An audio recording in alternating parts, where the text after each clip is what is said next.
우리는 마가복음에 예수님께서 경험하고 계신 순환, 그 내용을 보자면 우리가 메조키즘 환자가 아니라면 그다지 반복해서 자세히 들여다보고 듣고 싶지 않은 내용. 그런데 복음서들은 저마다 그 내용을 우리에게 대단히 중요하게 부각시키고 있고 전체 흐름상 대단히 중요한 지점에서 그 사건을 우리에게 전해주고 있기 때문에 우리는 그 내용들을 계속해서 좀 더 깊이 살펴보고 있습니다. 일종의 짧은 동영상처럼 볼 수도 있고 스냅 사진처럼 볼 수 있고 또 전체로 하나의 화폭에 담긴 그림처럼 볼 수도 있는 이 내용을 우리가 어떤 관점에서 또 어떤 태도로 이 말씀을 받아야 할 것인가 하는 것을 오늘로 다시 한번 생각해 보려고 합니다. 이유는 그 내용이 우리에게 너무나 중요한데 우리가 그 내용에 매우 익숙하다고 생각하는 것에 비추어 실상은 그 내용을 우리가 충분히 체화하고 있지 못할 가능성이 많기 때문입니다. 이와 관련해서 오늘은 그림에 관한 이야기를 좀 드리려고 합니다.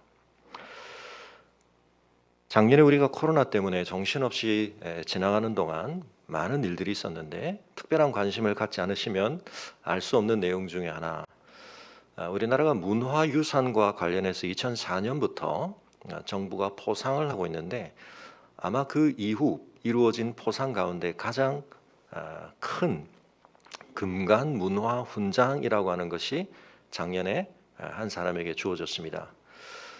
그 사람은 바로 오늘 설교 제목에 되어 있는 새한도라고 하는 그림을 기증했기 때문에 그 전에도 기탁의 형태로 중앙박물관에 그것이 보관될 수 있도록은 허용을 했었지만 또 그 이외의 많은 문화유산들을 기증하기도 했었지만 이 한 작품만큼은 자신의 소유권을 가진 채 국민과 국가에게 그것을 함께 공유하는 방식으로 그것을 관리하다가 이제 궁극적으로 그것을 기증하는 결정이 거의 한 1년 전쯤 작년 이맘때 8월에 이루어졌고 그에 대하여 금관문화훈장이라고 하는 가장 지금까지 정부가 포상한 훈장 중에는 가장 최고의 훈장을 받은 것으로 알고 있습니다. 왜 그랬느냐? 이 새한도라고 하는 그림이 우리나라 국보입니다. 180호 국보입니다. 이 그림 하나가 뭐길래 이 그림에다가 그런 가치를 부여할까? 평소에 그림에 대해서 별로 관심이 없으신 분이라도 제가 간략하게 말씀드린 그런 정황들만을 보시다 보면 이 그림이 뭔가 좀 특별하고 대단하기는 한가 보다라는 생각은 드시죠. 이 그림을 그린 김정희, 추사 김정희에 대해서도 김정희를 모르는 사람은 없는데 김정희를 제대로 아는 사람은 없다. 뭐 그런 말이 있다고 합니다. 우리가 더 깊이 보려고 하는 복음하고도 좀 비슷하죠. 우리가 복음에 대해서 다 아는 듯 하는데 들어본 듯한데 사실은 그 복음을 자세히 알지는 못합니다. 이 그림을 우리가 좀 가치를 아로새기기 위해서는 몇 가지 측면들을 생각할 필요가 있는데요. 보통은 우리가 음악을 시간의 예술이다. 그리고 미술을 보통은 공간의 예술이다. 그렇게 부르기도 합니다. 음악을 감상하는 데 있어서는 시간의 경과가 필요하죠. 연주되어지는 음악을 우리가 그 시간의 흐름 안에서 들어야만 그 음악을 감상하고 파악할 수 있기 때문입니다. 그러나 한편 그림이라고 하는 것은 한 공간에 펼쳐져 있기 때문에 우리가 어떤 시간의 경과를 가지고 이 그림을 파악하게 되지는 않는다. 그렇게 상대적으로 생각해 보는 것도 한편에 일리는 있습니다만 저도 그림을 아주 그림에 조예가 깊거나 그림을 잘 그리거나 그러진 않지만 좀 시간이 흘러갈수록 미술도 한편은 시간의 예술이라는 생각을 하지 않을 수가 없습니다. 학창 시절에 미술관이라든지 뭐 그런 곳에 단체 관람을 가면 어쩔 수 없이 숙제를 해야 되니까 그 앞에 서서 설명의 몇 내용들을 옮겨 적기도 하고 뭐 잠깐 보는 듯하지만 슥슥 지나가죠. 근데 그런데 가보면 꼭 한 자리에 이렇게 지그시 작품을 바라보시며 오래 서 계신 분들이 계십니다. 우리 조이가 이제 영국을 가게 됐는데 저도 영국의 대형 박물관에 가봤을 때, 또 유럽에 있는 박물관들을 가봤을 때 거기 어떤 분들은 하염없이 어떤 작품을 보고 계신 분들이 있어요. 그래서 저처럼 이렇게 미술에 대해서 조예가 없는 사람들은 굉장히 자신이 예술 쪽에 조예가 깊다는 것을 저렇게 표시를 드러내나 하는 생각이 들 정도로, 왜냐하면 저로서는 그 작품을 뭐 그렇게 오래 봐야 될까 하는 생각이 드는데요. 근데 곰곰이 생각해 보면 이 작품이 이루어지는데 시간이 들었습니다. 우리에게는 완성된 작품이 눈앞에 한순간에 펼쳐져 있지만 이 작품이 빚어지는데 시간이 경과됐습니다. 그래서 저도 주변에 저희 교회도 계시고요, 그림을 꽤 수준 있게 그리시고 또 그림을 굉장히 좋아하시는 분들의 얘기를 들어보면 어떤 한 작품을 그리는데 굉장한 시간이 들어갑니다. 어떤 한 부분을 다듬어 가는 데 있어서도 그렇고요, 또 그렇게 하다가 그게 마음에 들지 않으면 다시 새로 그림을 그려야 하기도 하고요. 그래서 한 폭의 그림이 완성되는 데 있어서 상당한 시간이 걸린다. 뿐만 아니라 그 작가가, 그 화가가 그 작품을 그리기 이전에 그 작품에 표현되어지는 수준의 기교를, 또 그 작품성을 그 안에 쏟을 수 있을 만큼의 기량이 향상되는데 시간이 걸렸겠죠. 그리고 또 하나, 그 그림이 우리에게 전해져 오는 과정에서도 상당한 시간이 걸렸습니다. 세안도는 그 세 가지 측면에 있어서 다 굉장한 우리에게 감상해 볼 만한 스토리를 가지고 있습니다. 이 화면의 그림에는 잘 안 나타나지만 나중에 제가 보여드리겠지만, 이 세안도라는 그림은 종이가 한 장이 아니고 사실은 종이를 세 장의 종이를 붙인 것으로 그렇게 파악이 되는데요. 이 그림을 그려내는 이 기법과 관련해서 주사 김정희 자신이 이것이 초묵법이다. 그래서 이걸 어떻게 그렸느냐, 보통은 먹의 짙은 부분, 먹물의 짙은 것과 옅은 것을 번갈아 사용하기도 하는데 그것을 가지고 짙고 옅음을 다르게 표현하기도 하는데, 이 그림의 경우는 하나의 묵으로 했다는 것입니다. 그럼 어떻게 그걸 표현하느냐? 결국은 힘을 어디서 주거나 또는 시간을 어떻게 쓰느냐에 따라서 짙어지는 부분이 생기고 옅어지는 부분이 생기는데, 붓을 거의 마르게 만들어서 아주 거칠게, 그러나 그러한 움직임의 속도와 힘의 조절을 가지고 하나의 먹으로 그림을 그려냈다.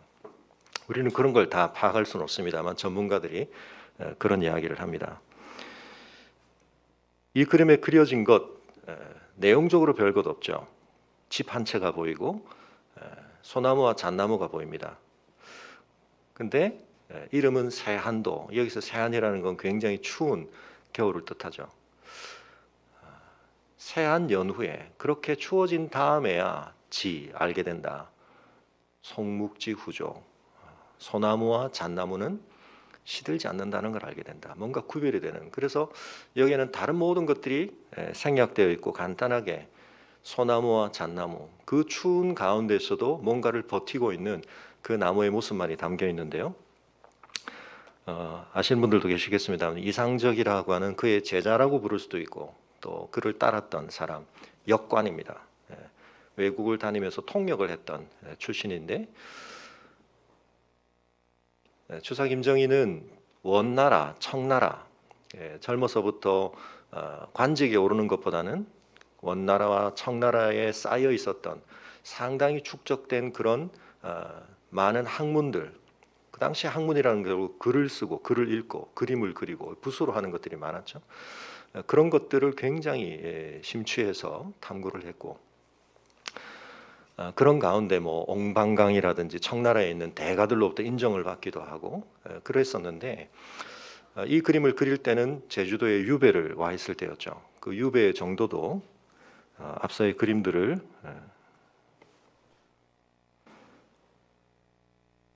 잠시만 화면을 좀 닫아주시고, 네, 지금은 화면을 닫아주셔야 됩니다. 네.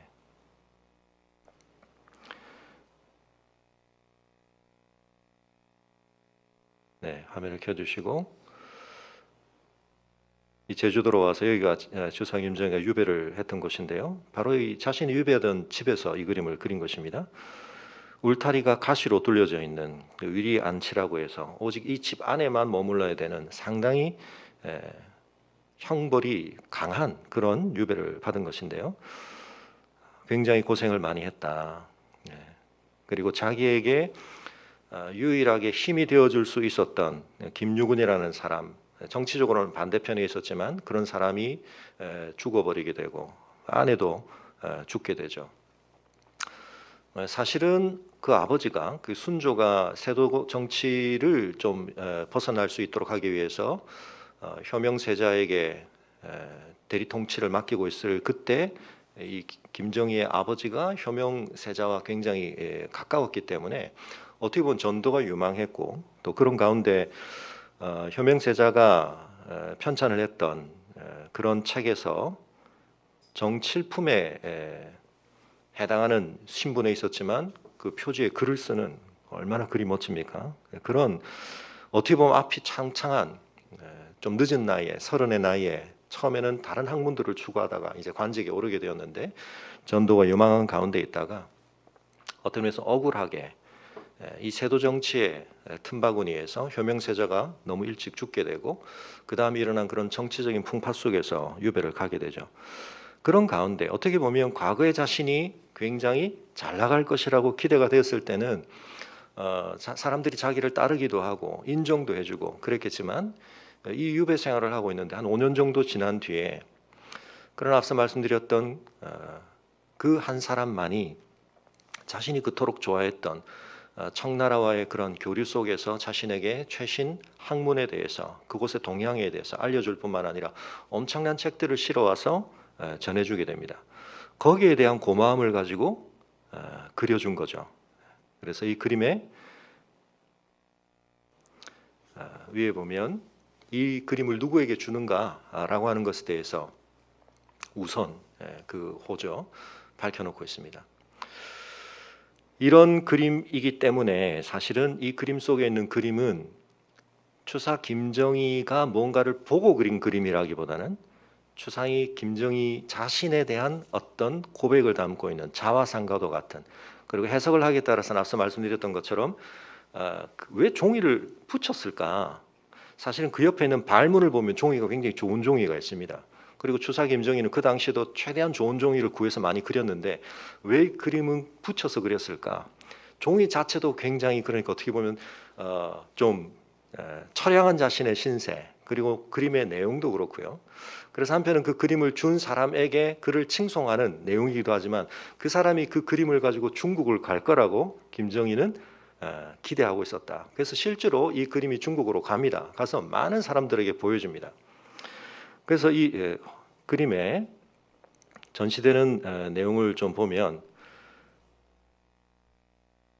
잠깐 화면을 띄워주시면, 여러분 이게 두루마리로 되어 있는데요. 이걸 펼치면 그림과 그 옆에 발문이 있지만 그것만이 아닙니다. 이게 약 한 14점 몇 미터, 15m 가까운 두루마리입니다. 여기 전부 뭐가 있느냐면 청나라의 한 17명 정도의 대표 문인들이 이 그림을 보고서 받은 감동, 오늘로 말하면 댓글 같은 거죠. 감상평, 이런 게 다 적혀 있습니다. 그 사람들의 낙인과 함께. 그래서 이 그림의 가치가 어마어마하게 높아지는 것입니다. 이 그림을 읽으면서, 이 그림을 보면서 김정희가 어떤 마음으로, 거기에 그 마음을 표현한 솜씨도 대단하지만 어떤 선비의 기계가 담겨 있는가, 그리고 한편 그 두 사람의 우정과도 같은 것이 얼마나 소중한 가치를 구현하고 있는가, 이런 것들에 대해서 칭송하고 인정하고 이런 것들이죠. 화면 다시 좀 닫아주시고요. 그런 그림이기 때문에 가치가 훨씬 높은 것입니다. 거기에다가 이 그림이 보존되어져서 우리에게 전수되어지는 과정에 있어서 상당한 우여곡절이 있었죠. 사실은 이 그림이 우여곡절 끝에 결국 일본으로 넘어가게 됩니다. 그래서 화면 다시 좀 켜주시면, 이분도 어마어마한 이 추사 김정희의 작품들을 가지고 있다 우리나라에 이제 기증을 했는데요. 사실은 그 아버지께서 김정희 연구가였습니다. 그래서 일제시대에 그 김정희의 작품들을 수집해서 일본으로 가져갔었는데 44년에 일본이 이제 전쟁의 마지막 판에 이르면서 굉장히 위태로워졌을 때 우리나라 서해가 손재영 씨가 가서 2달 가까이 매일 가서 찾아가서 사정사정을 해서 그 그림을 한국으로 내가 가져가서 잘 보관하겠다. 그렇게 제가 받아오게 되었고, 그러고 나서 45년에는 사실은 그 집이 폭탄에 맞아서 불에 타버렸는데요. 하마터면 그 그림이 사라질 뻔했죠. 그리고는 와서 보존되어 있다가 또 여러 사람들의 손을 거치다가 손색이라고 하는 개성의 그 갑부 상인이 그 그림을 구하게 되고 그의 아들인 손흥장근 씨가 이제 그 그림을 기증하는 과정까지 온 것입니다. 자, 그림은 다시 닫아주시고요.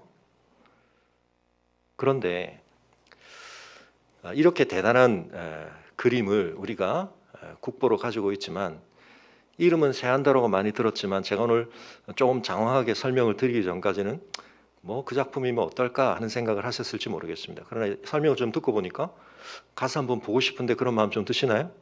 네. 자, 근데 그림을 이제 가서 보실 때, 자, 다시 화면을 좀 열어주시고요.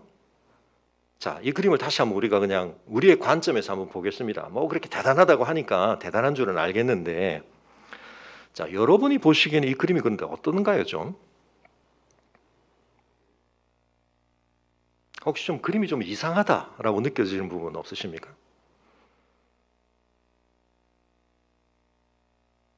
저에게는 이 그림이 좀 이상해 보이는 부분이 분명히 있습니다. 이 집의 구도입니다.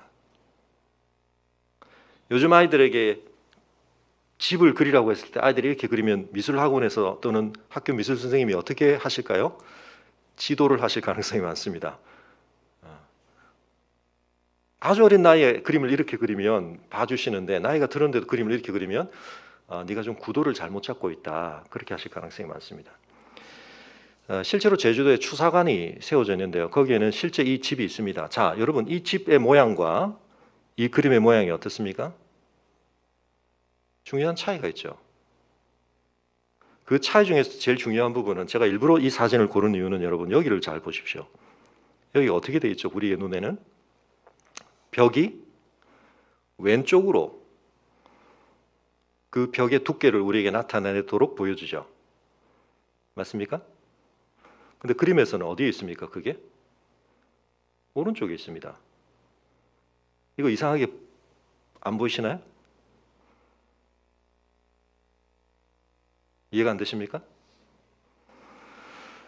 자, 그림 다시 닫아주시고 그 이상함이 어디서 발생하는가 다시 그림 열어주시고 우리는 이런 그림에 익숙해져 있습니다. 이 그림의 중요한 특징은 뭐죠? 소위 원근법이라고 하는 것을 잘 구사하고 있는 거죠. 사방에서 모여든 거리감이 초점을 모으는데 거기 딱 누가 계십니까? 예수님이 자리 잡고 앉아 계시죠. 그래서 우리는 이와 같이 구도를 잡고 우리의 눈앞에 보여지는 것을 그리는 투시법에 대해서 익숙해져 있습니다. 데카르트로부터 근대를 열었던 데카르트로부터 데카르트가 사실은 인체에 대한 연구를 굉장히 많이 했고요. 우리가 어떻게 시각을 경험하는가에 대한 설명도 많이 했지만 데카르트가 수학적으로 굉장히 중요하게 기여한 것 중에 하나가 바로 좌표 체계를 만든 겁니다. 그래서 사실은 서양의 시선, 서양에서 이제 뭔가 사물을 보는 데 있어서 특히 과학적으로 우리가 그런 것들을 경험하는 데서 대단히 중요한 것들이 미술에 중요하게 또 반영이 되면서 더 강화된 게 뭐냐면 어떤 사람이 서 있는 바로 그 지점에서 사물을 보는 그 방식을 3차원 공간에 있는 것을 좌표화해서 2차원 평면 안에 넣는 것, 그것이 굉장히 중요합니다. 이 좌표계 안으로 3차원적 존재를 받아들이는 것입니다. 그 대상을 그래서 받아들였을 때 우리는 그걸 뭐라고 부릅니까? 객관적이다. 객관적으로 대상을 바라본다. 이것은 제가 지난번에 한 5, 6년 전에 제가 자주 말씀을 드렸던 동과 서라고 하는 관점에 대한 이야기인데요. 자, 그런데 여러분, 우리나라 민화에 보면 이제 우리가 이게 이상하다는 걸 봅니다. 그죠? 우리에게 익숙한 서양적인 투시법에 의하면 우리에게 가까운 것은 크고 먼 것이 작아야 됩니다. 근데 여기는 지금 어떻게 되어 있죠? 우리에게 가까운 것이 작고 먼 쪽이 크게 되어 있습니다. 이건 당연히 우리의 관점에는 이상하게 보이는 겁니다. 근데 이건 다 바꿔 말씀드리면 우리는 동양에 지금 살고 있지만 우리는 이미 서양적인 관점으로 사물을 보는 것이 너무나 보편적으로 학습되어 버렸고 그걸 너무나 당연하게 생각하기 때문에 그렇지 않은 방식으로 세상을 본다는 것이 가능하기나 한가? 그리고 그건 무슨 소용이 있나? 우리는 심지어 그건 틀렸다 이렇게 생각을 하는 거죠. 그런데 동양의 그림들에 보면 이런 투시들이 종종 나타납니다. 그걸 우리가 이제 역투시법이라고 부르는데요. 물론 이거는 이제 불교적인 관점이기는 합니다만 불교의 관점만이 아니라 동양 안에 그런 생각들이 굉장히 많이 깃들어 있는데요. 자, 제가 지난번에 이제 보여드렸던 이 수정구, 이 수정구가 드디어 이제 등장을 합니다. 그래서 불교적인 세계관이기도 하지만 이게 동양 안에 굉장히 많이 퍼져 있습니다. 그래서 이 세계가 다 연결되어 있다는 생각. 근데 그 연결의 매듭마다 뭐가 있다고 보느냐면 이런 소위 수정구가 있다고 보는 겁니다. 그래서 이 수정구를 통해서 드러나는 세상은 어떤 양상인가? 하나하나 속에 주변에 있는 모든 것이 어떻게 되죠? 다 들어갑니다. 그래서 소위 동양적 인식에 있어서 뭔가가 보여진다는 것은 주체의 관점에서 그걸 파악하는 것만이 아니라 사실은 그 대상이 우리에게 드러나 보인다.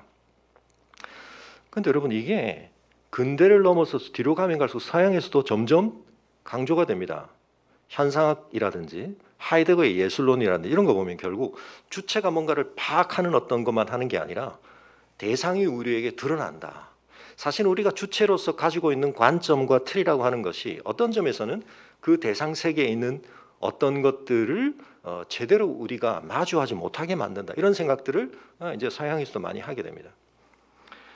그래서 제가 전에 자주 보여드렸던 여러분 이 피카소의 그림 이상하죠. 피카소가 이렇게 그림을 그릴 수밖에 없는 실력이 안 돼서 이렇게 그림을 그렸나? 그렇지 않다고 말씀드렸습니다. 피카소가 굉장히 우리의 눈에 보이는 대로 그림을 그리는데도 실력이 좋았던 사람입니다. 근데 왜 그가 이런 종류의 그림들을 그리는가? 이유는 뭡니까? 더 이상 그림이라고 하는 것이 사진과 경쟁을 해가지고 우리 눈에 보이는 대로 뭔가를 더 잘 보여줄 수가 없죠. 그림이 뭔가를 실제를 우리에게 보여준다고 했을 때 결국 어떻게 해야 되는 것인가? 잘 생각해 보면 우리가 이전에 잘 그렸다고 생각하는 그림은 대상이 되는 실상의 중요한 측면, 그것이 공간을 차지하고 있는 3차원적 대상인데 그것을 2차원적 평면 속에 우리가 잘 눈치채지 못하도록 아 저게 이거네 라고 쉽게 동일시할 수 있도록 뭔가를 은폐했는데 그 은폐를 효과적으로 한 거죠. 3차원이 2차원으로 축소됐는데 그 축소를 눈치채지 못하게 만든 거니까. 그런 점에서 보면 이 이상해 보이는 그림이 뭡니까? 어떤 의미에서는 우리가 착각하지 않도록 그려지는 그 대상이 가지고 있는 입체성이라고 하는 것을 우리가 좀 불편하고 어색하게 느낄 수는 있지만 고스란히 드러나게 했다. 제가 이야기를 요한계시록 하면서 굉장히 강조해 드렸던 건 아마 기억하실 겁니다. 자, 그런 점에 있어서 여러분 우리가 이제 동양적 관점으로 보면 동양은 결국 이 인드라망에 있는 이 구슬에 나타나는 면들을 담아내는 방식 그게 어떤 의미에서는 더 사물을 잘 반영하는 것이다라는 생각이 있습니다. 그래서 뭐 그 생각들은 또 일중다 다중일 이게 제가 자주 말씀드렸던 복잡게 과학 시스템으로 오면 프랙탈 모형 같은 거죠. 전체 속에 부분이 들어있고 부분 속에 전체가 들어있고 그래서 한 사람 속에 우주가 있고 천인이 상응을 하고 그래서 서양은 이렇게 한 시점에서 본 방식으로 모든 걸 그리고 초점을 맞추지만 동양은 거기에 국한되지만은 않습니다. 그래서 똑같은 산인데 계절마다 이름을 다르게 붙입니다. 이건 서양적 동일률을 깨는 거죠. 어떻게 보면. 그 세한도에 바로 그런 점이 있다는 것입니다. 그래서 소위 오늘 또 설교 제목으로 제가 붙인 이 흉중성죽 소동파도 그랬고 그 앞선 시대에서부터 이미 이 내용들은 꽤 많이 전수가 되어 왔는데요. 그러니까 눈앞에 있는 대나무를 그대로 보면서 그리는 게 아니라 이미 대나무를 잘 그리기 위한 조건은 뭐냐면 그 대나무에 대한 사랑을 가지고 그 대나무를 잘 기르면서 대나무의 모든 면모를 경험하면서 내 마음속에 대나무라는 리얼리티가 충만하게 들어와 있으면, 그리고 그때 비로소 그림으로 그것이 담길 수 있다. 근데 그때 담긴 대나무는 내가 한 공간적 지점에 서서만 유일하게 볼 수 있는 그 모습으로서의 대나무가 아니죠. 그냥 온전한 대나무를 그리는 겁니다. 근데 서양적 관점에서 보면 그 대나무는 이상히 볼 수 있습니다. 근데 다른 프레임으로 보면, 동서의 차이를 놓고 우리가 감안하고 보면 세안도는 원근법과 투시의 어떤 틀에 있어서 굉장히 심각한 문제가 있는 그림인데 우리가 그렇게 평가하지 않습니다. 이해가 되시나요? 자, 여러분, 제가 이제 이야기를 길게 드린 관점을 다시 종합하면서 예수님 십자가 그림으로 다시 가겠습니다. 지금 복음서가 우리에게 스냅 사진처럼, 짧은 동영상처럼, 그리고 우리를 압도하는 하나의 그림으로서 한 사람이 비참함을 겪고 처참하게, 그러나 불의하게, 부당하게 겪고 있는 고통의 장면들을 계속 보여주고 있습니다. 여러분, 이 장면을 보면서 우리가 1차적으로 느껴지는 것들에 대해서 잘 살펴봐야 됩니다. 왜냐하면 그 1차적 느낌이 어떤 의미에서는 우리가 바로 붙들고 씨름해야 될 우리의 문제를 드러내는 것일 수 있기 때문입니다. 동양적 관점과 서양적 관점이라고 그렇게 단순하게 대립시키기는 좀 어렵지만, 사실은 동양 안에도 다른 측면이 있고 서양 안에도 다른 측면이 있습니다만, 조금 이분법적으로 대립을 하고 보면 사실은 우리는 어느새 동양에 살고 있지만 서양적 관점의 영향을 많이 받다 보니까 세안도가 좀 이상해 보이는 거죠.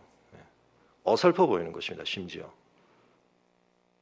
그러나 다른 관점에 충만하게 보면 이 사람이 뭔가가 실력이 모자라서나 눈이 좀 잘못돼서 그렇게 그림을 그린 게 아니라 그 속에는 우리가 훨씬 더 주의를 기울여서 들어봐야 할, 그리고 나도 한번 그런 측면으로 세상을 보는 데 있어서 내가 놓치거나 부족한 부분들을 보완해 볼 필요가 있는 중요한 관점이 들어있는 거죠. 이해가 되십니까? 자, 우리가 복음을 자주 듣습니다. 십자가에 대해서 압니다. 근데 문제는 뭐냐면 우리는 나도 모르게 이미 이 세상 속에서 우리가 가질 수밖에 없었고 그것을 가지고 반응하고 선택하고 행동하면서 살 수밖에 없었던, 우리에게는 너무나 분명하게 작용을 하고 있지만 그것이 나에게 그렇게 작용한다는 것을 잘 알지 못하는, 안경 정도가 아니라 컨택트 렌즈처럼 우리의 안구 표면에 붙어버린, 그래서 안경 테만 해도 제가 이렇게 눈을 돌리면 보입니다. 그러나 렌즈를 끼신 분, 여러분의 렌즈를 여러분 눈으로 볼 수 있습니까? 볼 수가 없죠. 렌즈는 우리가 보는 모든 걸 덮고 있기 때문에.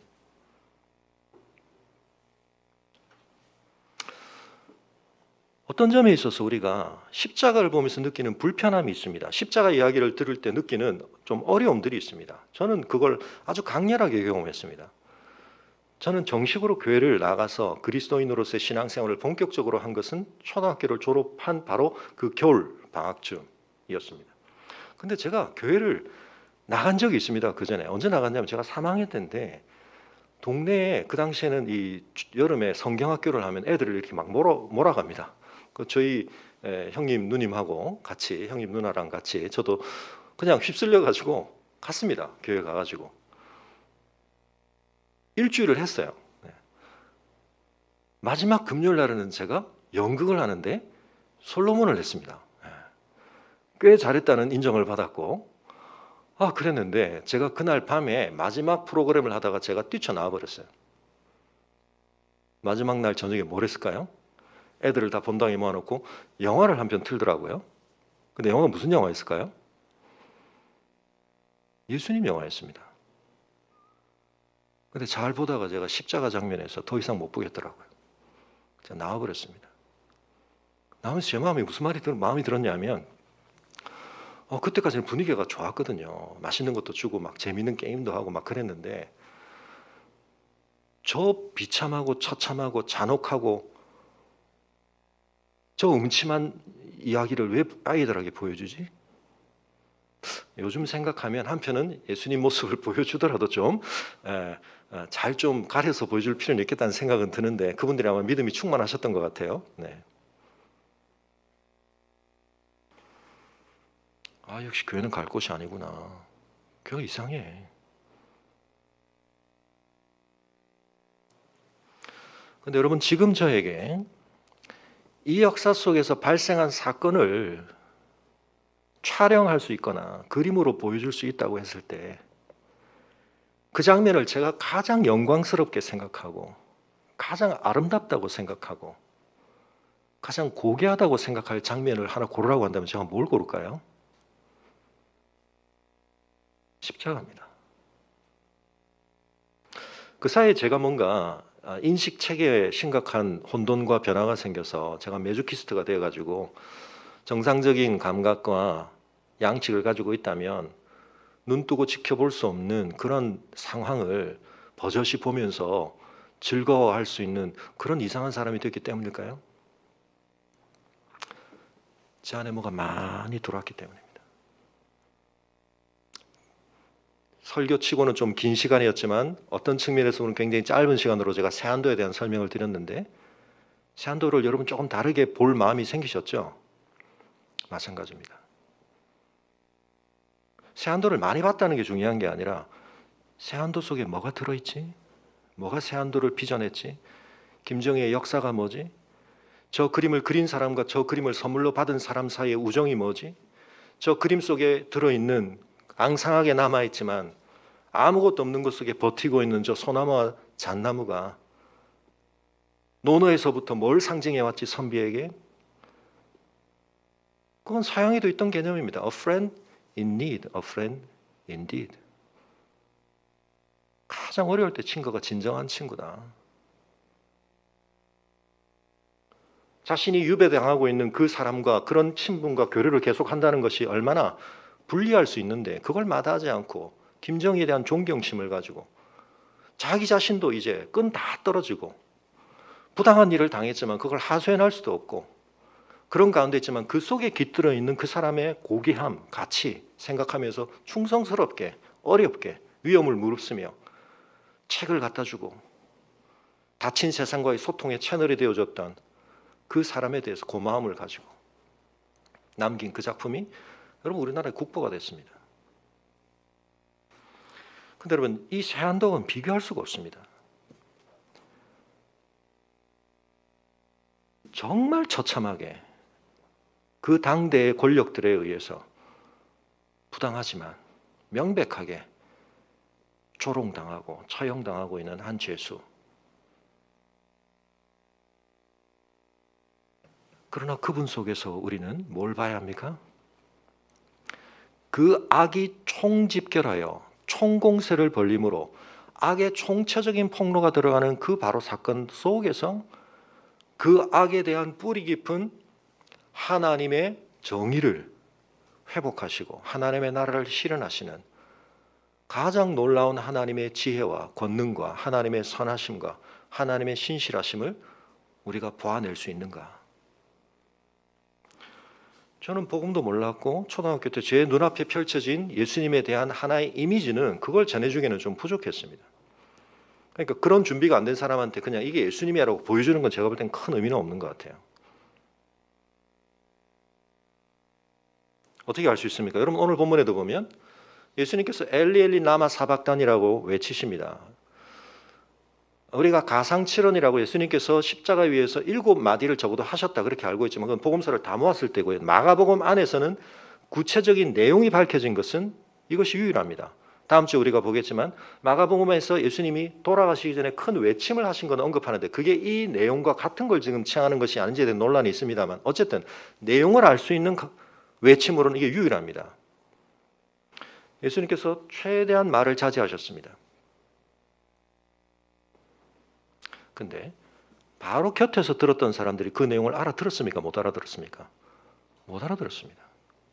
물리적으로 가장 가까이 있었지만 그 근접성이 그분의 말씀에 담긴 의미를 가장 잘 깨닫게 해주느냐 아니냐의 결정 요인이 아닌 거죠.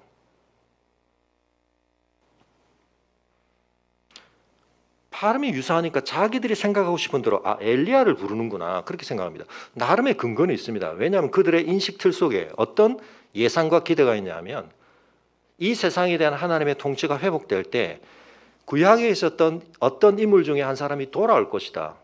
왜 그 사람이 중요한 후보가 되느냐 하면 그 사람이 이 세상에서 사라진 방식이 매우 특이했기 때문에 죽음이라고 하는 우리의 보편적인 방식에 그 사람이 뭔가 좀 예외적으로 그 사람은 무덤이 없습니다. 어떻게 죽었는지를 알 수 없는 어떻게 이 세상에서 마지막을 했는지를 알 수 없는 방식으로 사라진 사람이 그러므로 이 세상을 회복하시는 하나님의 통치가 실현될 때 먼저 와서 그 일에 대해서 중요한 역할을 할 것이다. 그러니까 엘리야를 이 사람이 찾나 보다. 하나님의 구원을 요청하면서 엘리야를 찾나 보다. 그런데 여러분 예수님의 이 말씀은 그들이 그렇게 반응하는 것이 한편은 이해가 될 정도로 이해할 수 없는 말씀이었습니다.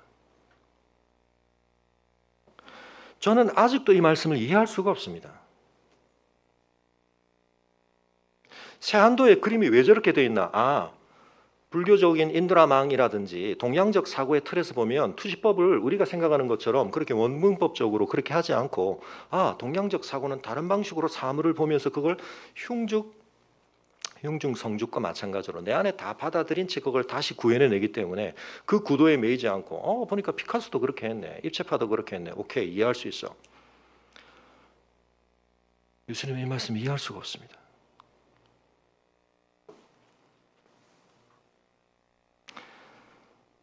이 말씀을 이해할 수 없는 이유는 뭔가 하면 우리가 이 말씀을 이해하려면 여러분 지난주에도 제가 말씀드렸지만 우리가 뭔가를 이해한다라는 건 전제가 있습니다. 그거 뭐냐면 가장 우리에게 익숙하게 지금 받아들이고 있는 이해 개념 중에 하나는 과학적 설명 개념인데 이게 포괄 법칙을 동원해서 낯설고 특이한 현상을 그 법칙의 도출로서 받아들이게 한다. 다시 말하면 그걸 우리가 포괄할 수 있는 커버링 로우가 먼저 있을 때 그 안에 그것이 포섭된다는 관점에서 이해를 하는 겁니다. 아니면 적어도 우리에게 이미 익숙한 것과의 연관성을 가지고 우리가 뭔가를 이해했다는 아하 효과를 느끼기도 합니다. 근데 이걸 왜 이해할 수 없느냐? 그건 바로 우리가 이 장면에 있어서 가장 중요하게 작용되어지고 있는 삼위일체의 관계성의 신비를 다 헤아릴 수가 없기 때문입니다. 하나님이 어떤 분이신지를 다 알게 되면 그분이 이 상황에서 왜 이렇게 하시는지를 우리가 좀 더 이해할 수가 있습니다. 그러나 우리는 죽었다 깨어나도 그리고 그 말의 실제적인 실현으로서 부활하여 영생을 살면서도 여러분 이걸 우리가 다 이해할 수는 그런 수준에서 이해할 수는 없습니다. 이유는 뭐라고요? 우리가 삼위일체 하나님의 본성을 내 것으로 흉중성죽할 수가 없기 때문에 아무리 그걸 많이 관찰한다고 해서 하나님의 삼위일체 되심이 우리 안으로 다 들어오지를 못합니다. 그분은 너무 초월적인 분이기 때문에요. 그렇지만 그러므로 우리가 주의를 해야 됩니다. 우리가 이 조직신학, 시스테매틱 티올로지라고 하는 건 성경에 있는 여러 말씀들을 최대한 종합하여 단면적인 2차원적인 어떤 의미에서는 그림들을 3차원으로 재구성하는 시스테매틱 티올로지를 합니다. 그리고 그런 것들이 필요합니다. 단 주의해야 될 건 뭐냐면 그것으로 우리가 리얼리티, 실제를 다 완성했다고 착각하면 큰일 납니다. 그래서 교부들이 공의회를 하면서 칼케톤 공의회도 그렇고요. 우리가 중요하게 고백해야 될 진리들을 어떤 식으로 표현하냐면 아포파티시즘, 부정신학적인 표현들을 씁니다. A는 B다라고 동일률적으로 말하지 않았습니다. 뭐라고요? A는 C가 아니고 D가 아니고 E가 아니고 성자 안에 하나님의 신성과 인성이 어떤 식으로 존재하는가? Not confused, not divided, not separated. 이건 아니고 이건 아니고 이건 아니다. 그래서 뭔데? 그게 우리 안에 조합되지는 않습니다. 그래서 우리에게 겸손이 필요합니다. 이단들은 그 겸손과 경외를 잃어버렸기 때문에 진리의 분명한 단편이지만 그 단편들을 가지고 엉뚱한 이야기들을 막 만들어내는 겁니다. 다만 그 내용들은 분명하게 중요하게 우리가 붙잡고 있어야 할 내용입니다. 그 측면에서 다음 주에 좀 더 이어서 말씀을 드리겠지만 여러분 한 가지 가장 중요한 건 뭐죠? 예수님이 여기서 쇼를 하고 계신 건가요? 그렇지 않습니다. 그렇다면 명확한 것 한 가지, 하나님은 우리의 고통과 고난을 가벼이 보지 않으십니다. 여러분, 고통 중에 있는 사람, 주사 김정희가 유배 가 있으면서 어마어마한 쓰라리를 경험한, 자기를 아무도 제대로 돌봐주지 않는 아내마저 죽어버린 상황 속에서 그 세안도의 그림에 뭘 담았을지, 그 그림을 제대로 읽은 사람들은 그 그림의 필치를 보고 읽어냈고, 그 속에서 그들은 고귀한 선비였던 정신 같은 걸 읽어냈겠지만, 여러분, 우리의 삶에서 우리가 온갖 어려움들을 겪는데요, 온갖 고통과 고난을 겪는데요, 그리스적으로 신을 그릴 때, 그래서 포에러 바하나 니체가 생각했던 것처럼 초인이라든지 초월이라고 그들이 설정했을 때 그 신은 어떤 모습이냐면 인간이 겪는 한계와 인간의 연약함으로 인해서 우리에게 발생하는 모든 것의 대척점에 있습니다. 신은 고통을 받지 않습니다. 신은 죽지 않습니다. 그런데 우리가 천지를 창조하셨다고 인정하고 있고 우리가 그분을 주라고 부르는 하나님은 어떤 분이시죠? 고통받으시는 분입니다. 그리고 심지어는 죽임당하신 분입니다. 여러분, 이게 우리에게 하나로 종합이 잘 안 됩니다. 종합될 수가 없죠. 그러나 그 종합을 우리가 완성할 수는 없지만 반드시 가지고 있어야 할 것을 그러므로 더욱 소중하게 잘 유지해야 합니다.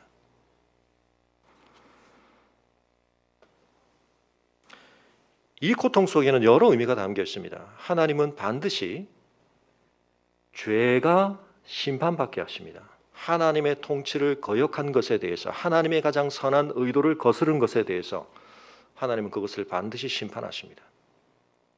바로잡으셔야 합니다.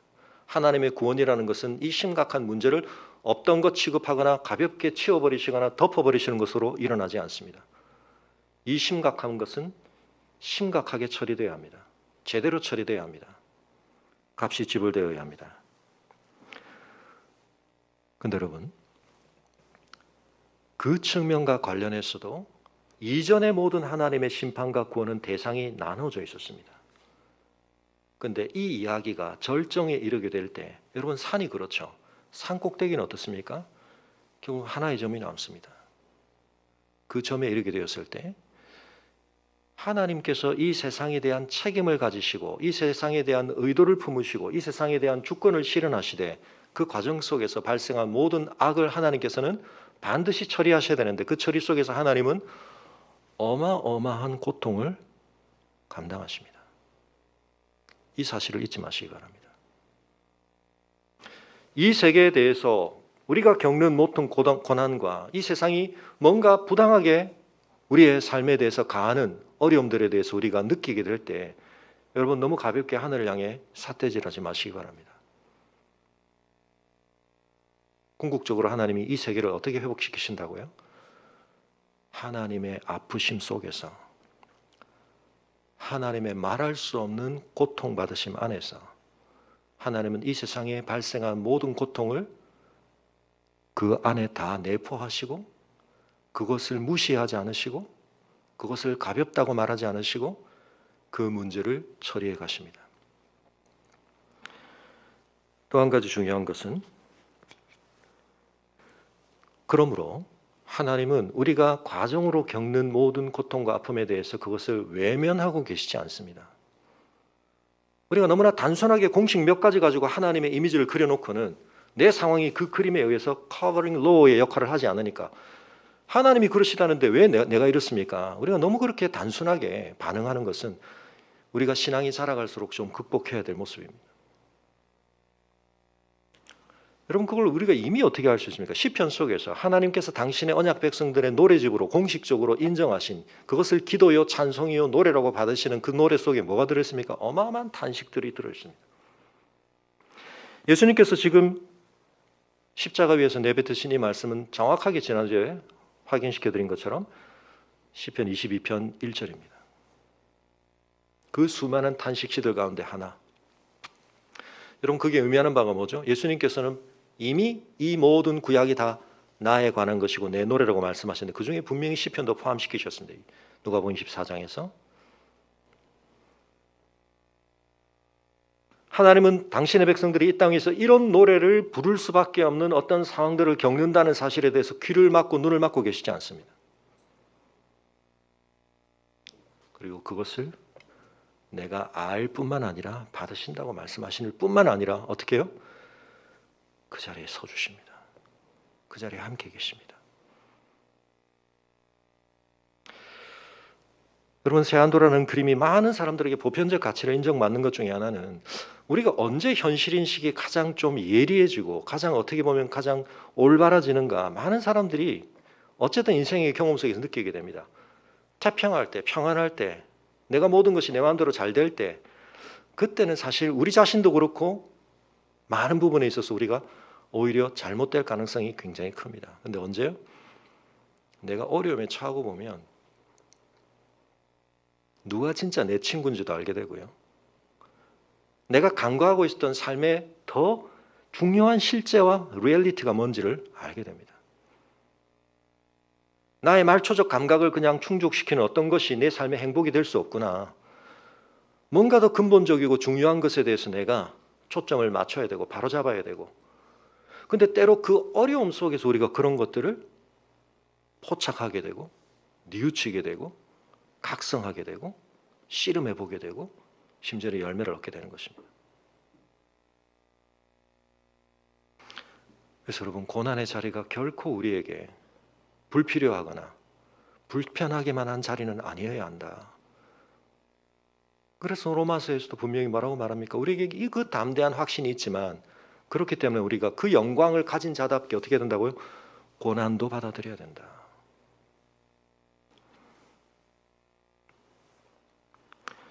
여러분, 더 나아가서 이 고통이 이 세상에 대해서, 그리고 우리가 겪는 고난에 대해서 한편 하나님은 세상을 반드시 그러나 심판하신다.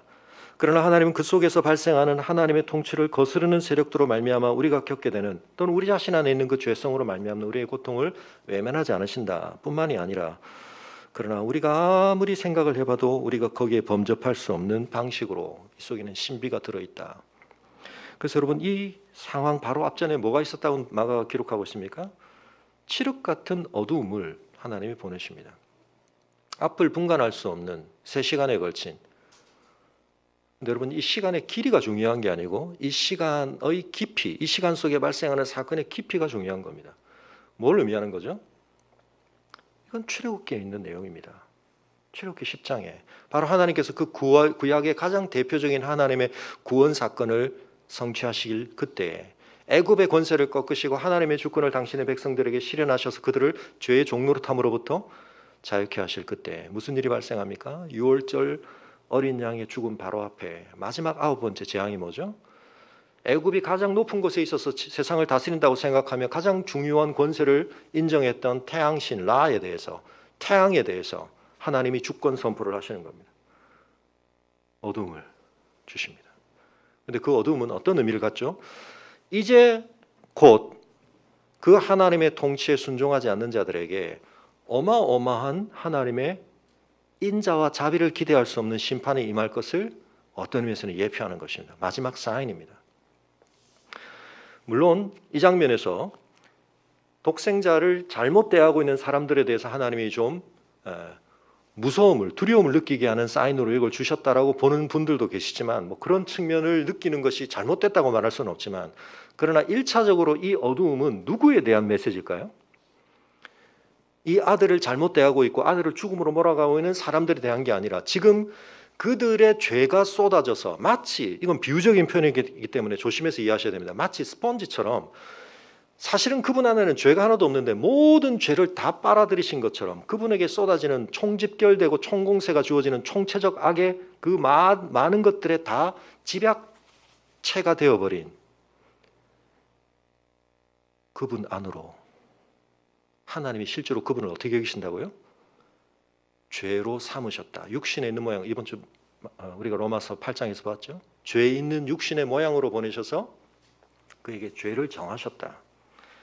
비유이기 때문에 한계는 있습니다만 그렇게 좀 이해해 보시면 괜찮습니다. 여기서는 예수님이 죄의 덩어리인 것처럼 그분에게로 악이 다 쏟아부어지고 있는데 그 악을 다 당한다는 점에서 보면 그는 희생자이지만 놀랍게도 지금 이 상황에서는 그분 안에 모든 악이 다 들붙어 있고 그분에게 악이 다 작용을 하고 있는데 바로 그 지점, 악이 완전하게 총집결된 그 지점을 하나님께서 어떻게 하신다고요? 소위 말하면 이것도 비우니까 네이팜 탄으로 그 적의 본거지를 초토화시키시듯이 여기에 집중된 가장 강력한 화염이 쏟아지는 것입니다. 그래서 여기 지금 임하고 있는 어두움은 애굽의 9번째 재앙이 그랬던 것처럼 이제 이곳은 끝장난다는 뜻입니다. 하나님이 얼굴빛을 돌리셨다는 뜻입니다. 얼굴을 돌리셨다. 하나님의 인격적 관심이 담겨있는 얼굴을 하나님이 더 이상 거기에 향하지 않으신다. 누구를 외면하신 것입니까? 아들을 외면하신 것입니다. 그래서 예수님이 엘리 엘리 라마 사박다니, 요한복음에 따르면 너희가 다 나를 버려도 내 아버지가 나와 함께 계심으로 나는 어떤 의미에서 이 길을 갈 수 있다고 말씀하셨는데 그 마지막 장면에서 이제 아버지가 아들에게 얼굴을 돌리시는 겁니다. 예수님께서 겟세마네 동산에서 가장 두려워하셨던 일은 뭘까요? 바로 마지막 이 지점이었을 가능성이 많습니다. 그러나 여기 어떤 신비가 있냐면 아버지와 아들이 가장 멀어진 것 같은 이 순간이 놀랍게 우리가 서양의 원근법으로 보면 이건 완전히 깨진 그림인데 다른 관점에서 보면 이건 가장 밀접하게 붙어있는, 그 아들은 그 아버지의 버림받음 속에서 아버지에게 가장 신뢰를 표현하고 있고 아버지의 뜻을 가장 온전하게 순종하고 있고 그 아버지는 그 아들에게 모든 진노를 쏟으심 속에서 그 아들의 순종을 기뻐 받고 계시는, 여러분 이건 우리가 아무리 4차원 5차원 그림을 그려내도 우리가 공간적으로 4차원 이상의 모델을 비주얼라이제이션 할 수 없는 것처럼 우리의 시각 속에 그려낼 수 없는 것처럼 이건 우리가 이해할 수 있는 건 아닙니다. 그러나 이 측면들을 놓치지 말아야 됩니다. 어느 한 측면만이 진리가 아닙니다. 그래서 십자가 안에는 너무 많은 다각적인 다층의 레이어로 우리가 분석해 봐야 할 이야기가 농축되어 있습니다.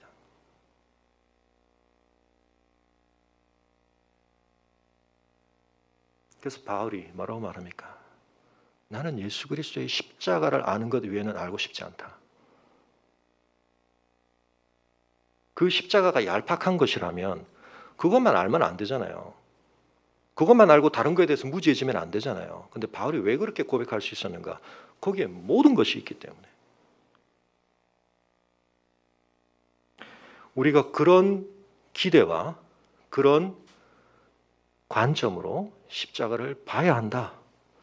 오늘도 다시 한번 그 사실을 여러분에게 중요하게 말씀드리면서,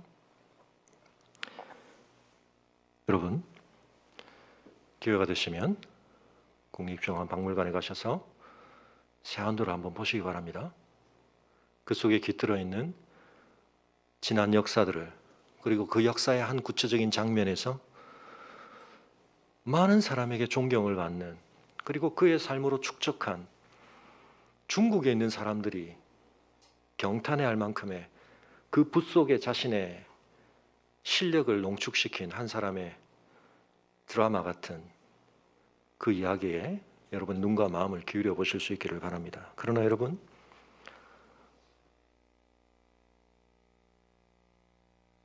(1843년에) 그려진 그 그림보다 훨씬 이전에 2000년 전에 이 역사 속에 하나님께서 그리신 그림을 우리가 어떤 마음으로 봐야 될 건가?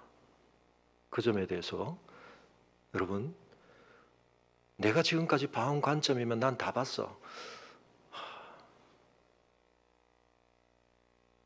나는 십자가를 계속해서 보고 싶고 십자가 속에서 더 많은 이야기를 듣고 싶고 십자가 속에서 내가 놓치지 않고 찾아내어 내 삶에 중요하게 품어야 할 많은 것들을 계속해서 발견해 가기를 원한다. 여러분 그 마음이 여러분에게 드실 수 있기를 바랍니다.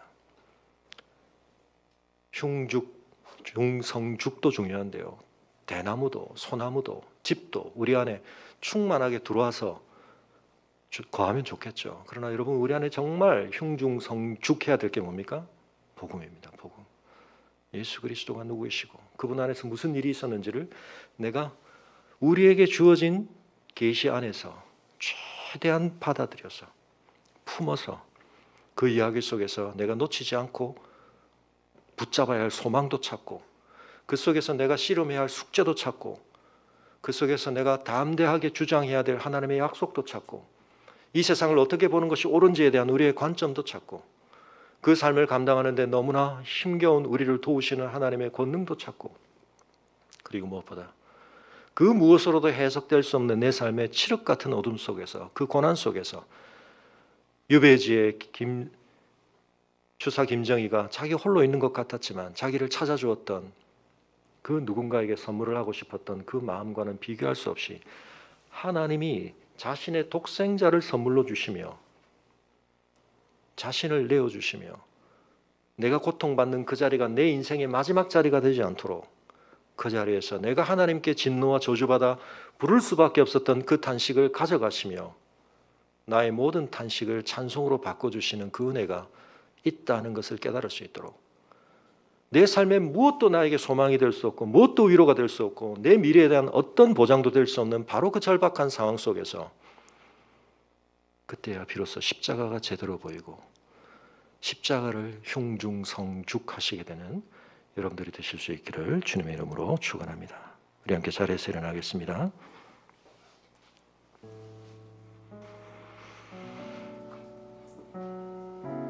우리 믿음의 선배들은 십자가의 복음을 자랑했습니다. 근데 언제부턴가 교회가 십자가를 자랑하지 않습니다. 예배당 건물 크기를 자랑하고 모여든 교인의 수를 자랑하고 헌금을 자랑하고,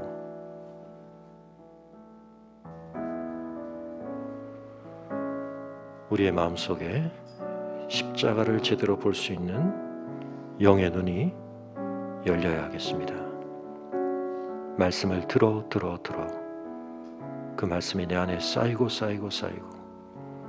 그 말씀이 나를 닦아서 그 말씀의 참 실체가 되신 예수 그리스도, 그분의 십자가가 영광스럽게 무엇과도 바꿀 수 없는 보배로 보일 수 있도록 이 비참하고 처참한 이야기 속에 깃든 하나님의 소중한 이야기를 들을 수 있는 귀와 눈과 마음을 우리에게 주옵소서. 기도하겠습니다.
주님 큰 영광 받으소서. 홀로 찬양 받으소서. 모든 이름 위에 뛰어난 그 이름, 온 땅과 하늘이 다 찬양해. 겸손하게 우리 무릎 꿇고 주 이름 앞에 영광 돌리세. 모두 절하세.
금오신 아버지 하나님, 저희가 이미 경험하고 파악하고 사용하고 소유하고 우리의 통제 속에 있다고 생각하는 모든 것을 활용하기만 하면 내 삶이 다 이해되고 내 삶이 그 속에서, 그 익숙함 속에서 이어질 수 있다는 그 사실만을 평안이라고, 안정이라고, 복이라고 착각하는 어리석음에 빠지지 않을 수 있도록 저희들의 눈과 마음을 열어주시고 새롭게 하여 주시옵소서. 우리는 더 많은 것을 보아야 하고 더 많은 것을 경험하며 체화해야 하고 우리 안에 다 담지 못한 것을 담아야 하는데, 무엇보다 우리가 익숙하게 알고 이미 받고 있다고 생각하는 복음이지만 더 충만하게, 더 참되게 보고 듣고 받아야 함을 오늘도 다시 한번 깨닫게 하여 주사, 십자가 앞으로 더욱 가까이 나아가며 십자가를 품는 저희들이 되기를 원합니다. 십자가 위에서 결코 저희가 품어 저희의 것으로 삼기 원하지 않았고 삶을 수도 없었던 우리의 죄로 말미암는 그 처참한 진노와 저주의 자리에서 우리를 품으셨던 주님이 계신 그곳을 주님, 저희가 사랑하게 하여 주시고 소중히 여기게 하여 주시고 거기에서 일어난 이 비참하고 참혹한 일 속에 깃들어 있는 하나님의 영광과 우리에게 진정한 복이 되는 복음의 이야기를 볼 수 있게 하여 주시옵소서. 아버지 하나님, 그리스도의 부르짖으심, 짖으심 속에 우리가 있어야 할 우리의 자리, 우리의 비참함이 있는 것을 보게 하여 주시고 그런 비참함을 낳는 죄에 대해서 단호하게 돌아서게 하시고 그리스도께서 그렇게 값주어 우리에게 허락하신 소중한 자유를 헛되이 쓰지 않을 수 있는 깨닫는 마음, 변화된 심령 주사, 이제는 우리가 이 세상에서 그리스도와 함께 십자가를 짊어진 자답게 고통을 피하는 것이 아니라 고통을 감내하며 고통을 무릅쓰며 주와 함께 동행함으로 하나님 앞에 우리의 삶으로 또한 우리의 삶에서 이루어지는 열매들로 하나님을 진정으로 기쁘시게 하는 영광 돌리는 삶을 살아가기에 부족함이 없도록 저희들을 세워주시기를 원하오며, 때로 우리가 다 이해할 수 없지만 우리가 처해 있는 그 극심한 고난 속에서도 우리가 결코 홀로 있지 않음을 깨닫게 하여 주시고 오히려 그 사망의 음침한 골짜기 속에서